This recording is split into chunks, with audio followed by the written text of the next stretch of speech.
It can't be denied that there is real interest surrounding the existence of Nibiru. For hundreds of years, the search has been on to rediscover this hidden planet.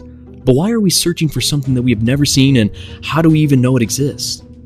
You may be surprised to learn that even though we have not discovered this planet in modern times, it is almost impossible for it not to exist, and we are going to tell you why. There is ancient and even modern evidence that can't be accounted for but anything else than the existence of another planet.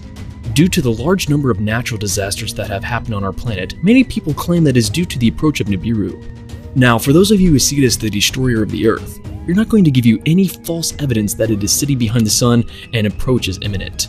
That is simply not the case. In fact, the planet is so far away at the moment that it may even orbit another sun in a figure 8 type orbit. This would explain a highly irregular orbit period and could even blow open the doors to once again rewrite what we have been led to believe about our position in the solar system. I mean, it could even be 20,000 years from now before it becomes visible through a high-powered space telescope. Does that not just blow your mind apart? Anyway guys, there are 6 credible pieces of evidence that could prove Nibiru exists. Now listen. We are not saying it definitely exists, but we are saying that there is something out there in the perimeter of our solar system that when discovered, it will not only confirm our wildest suspicion, but answer the questions of which we are already coming up with answers to. Just wait until you hear this. At number 6, irregularities in Neptune and Uranus's orbit. Following the discovery of the planet Neptune in 1846, there has been considerable speculation that another planet exists beyond its orbit, a region we call the Trans-Neptunian region. The search was underway in the mid-19th century and culminated at the start of the 20th with Percival Lowell's quest for Planet X. Lowell proposed the Planet X hypothesis to explain apparent discrepancies in the orbits of the giant planets, particularly Uranus and Neptune, speculating that the gravity of a large unseen ninth planet could have perturbed Uranus enough to account for the irregularities. Clyde Tombaugh's discovery of Pluto in 1930 appeared to validate Lowell's hypothesis, and Pluto was officially named the ninth planet. But in 1978, Pluto was conclusively determined to be too small for its gravity to affect the giant planets, resulting in a brief search for a 10th planet. The search was largely abandoned in the early 1990s. But in 2014, based on similarities of the orbits of a group of recently discovered extreme trans-Neptunian planets, astronomers hypothesized the existence of a super-Earth planet, 15 times the mass of the Earth and beyond 200 astronomical units, with the possibility of a high inclined orbit at some 1500 astronomical units. 1 astronomical unit being the distance between the Earth and the Sun. In 2016, further work showed that this unknown distant planet is likely on an inclined, highly eccentric orbit. There is clear evidence out there, but because the planet is so far away, constant observations are close to impossible. In at number 5. Sumerian text and depictions. How could a civilization dating back 5,000 years have had more advanced knowledge of astronomy than we have today?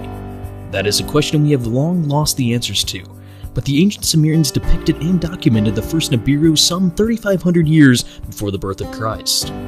There are even descriptions of beings that came down from this planet of the crossing to mine Earth for gold in order to save the atmosphere of Nibiru on its closest approach to the sun. These beings are known to the ancients as the Anunnaki, and they were worshipped on Earth as gods. Although the Sumerian astronomical texts are incredibly difficult to decipher, it has been done. One thing that is there for all to see and easily understood is of course the very famous depictions of Nibiru. This can't be denied, but incredibly we are yet to fully understand astronomy as the ancient Sumerians did all those thousands of years ago. Maybe we are overcomplicating our understanding of the sky, maybe we're looking too hard and too far that we are missing the obvious answers to the deepest questions. At number 4 on our list, Carlos Munoz Ferrada. His name is forever linked to Nibiru. Carlos Munoz Ferrada predicted with extraordinary accuracy numerous earthquakes in South America during the last century. He did this by making direct correlations between specific astronomical phenomena and various catastrophic earthquakes and volcanic eruptions. His most significant prediction regards the future arrival of a comet planet Nibiru. Ferrada calls it a comet planet because it has the size of the planet and the speed and elliptical orbit of a comet. He explains that this is due to the catastrophic approach of the comet planet, which will eventually pass 14 million kilometers away from Earth, accelerating the great geophysical change, which is already slowing and advancing. The Chilean astronomer specified the mass, velocity, orbital time, the trajectory, and the terrible consequences being produced by Nibiru on our solar system. He recognized Munoz Ferrada for his mathematical accuracy in regards to the earthquake that devastated the southernmost country in South America in 1939. The accuracy was to such an extent that Ferrata even set the date of the earthquake, which was published in the Journal of Conception. He was only wrong by a difference of 2 hours. The disaster claimed the lives of 60,000 people. He also announced the earthquakes of 1960 and 1985.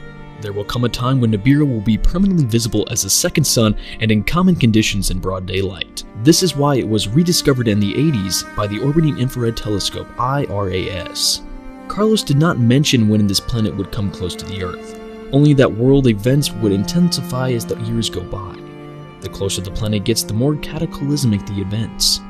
We still cannot see the planet, so as we said at the start of the video, we are looking at a time frame of over 20,000 years at least before the events get to any significant intensity. So don't worry guys. We may already have colonized the galaxy and invented lightspeed by that point. At number 3, cataclysms on Earth. At intervals throughout Earth's history, there has been world cataclysms or extinction-level events. From giants to dinosaurs and even 20-foot insects, the Earth has been under occupation for millions of years. And just like all other species that have become extinct, we will also come to an end at some point in Earth's history. The most recent cataclysm that we know of came 12,000 years ago, but unfortunately have no idea why it happened. We showed you in our previous selection that the Sumerian astronomers depicted the planet Nibiru on its way out of its highly elliptical orbit. So this could actually be the cause of the ancient event of 12,000 years ago, and the Sumerians were still able to view this planet on its way back to the outer solar system.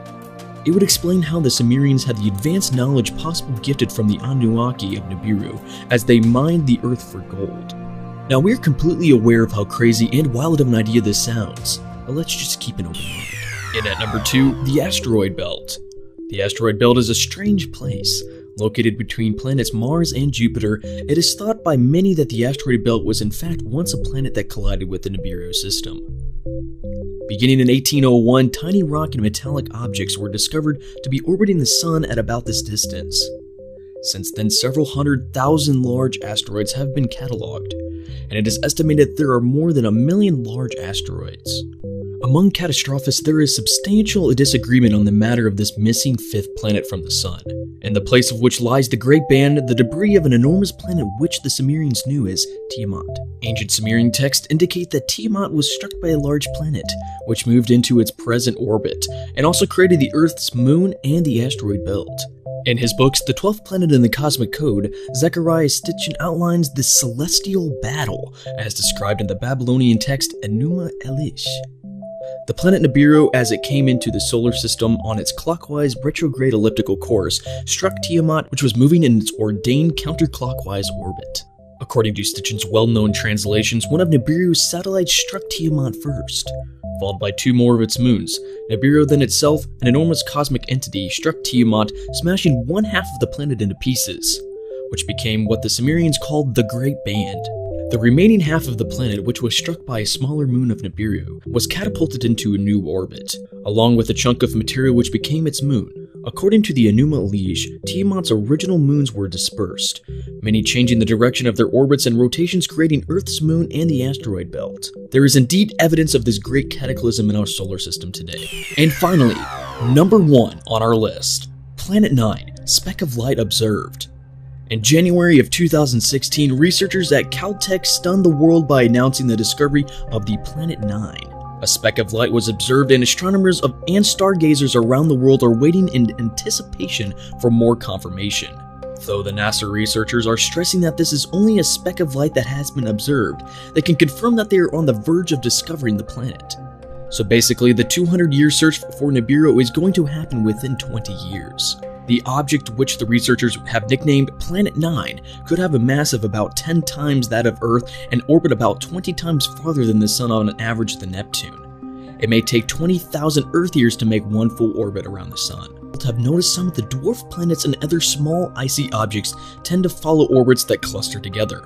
By analyzing these orbits, the Caltech team predicted the possibility that a large, previously undiscovered planet may be hiding far beyond Pluto. They estimate the gravity of this potential planet may explain the unusual orbits of those Kuiper Belt objects. So there you have it. What do you think of our selections here? We hope you have enjoyed the evidence we have chosen to present to you.